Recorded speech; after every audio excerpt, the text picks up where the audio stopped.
মোহাম্মদ সেলিম কি বলেছেন শোনাবো।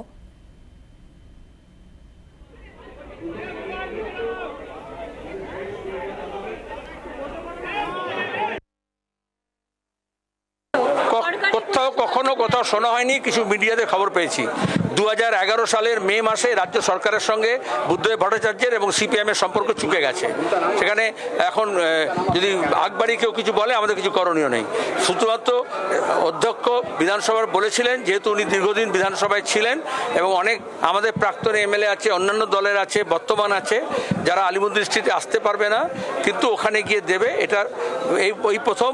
এর মধ্যে আমাদের অনেকেই প্রাক্তন মারা গেছেন, কিন্তু গত 12 বছরে এরকম কোনো সৌজন্য দেখানো হয়নি।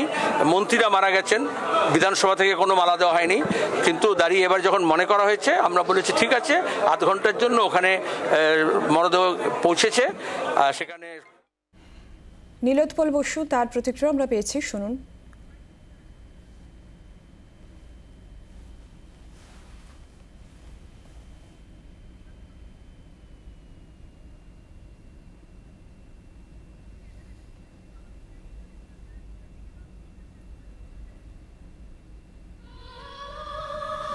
সেখানে দাঁড়িয়ে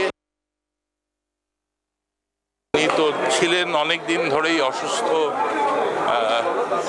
সেখানে দাঁড়িয়ে আশা করা যায় ওনার একটা মূল্যায়ন হবে। উনি কি করেছেন, উনি কেমন ছিলেন।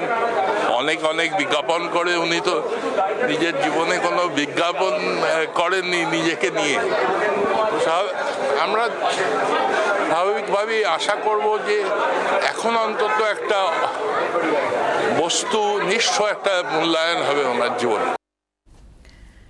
এরই পাশাপাশি আপনাদের শোনাবো বিরোধী দলনেতা শুভেন্দু অধিকারী, বিজেপি বিধায়ক শঙ্কর ঘোষ, তাদের প্রতিক্রিয়াও আমরা পেয়েছি, শুনুন। আমরা সবাই অত্যন্ত ব্যথিত এবং এই রাজ্যের রাজনীতির জগতে একটি সৎ পরিচ্ছন্ন ইমেজের রাজনীতিবিদ ছিলেন।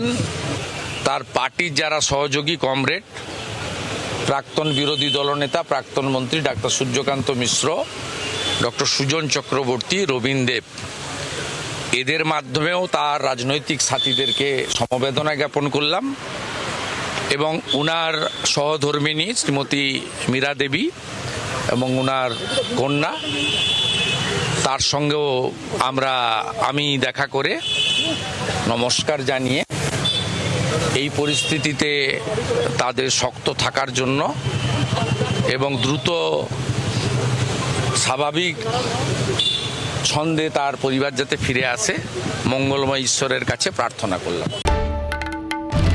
বাংলার আওয়াজ, বাঙালির আবেগ, জি 24 ঘন্টা।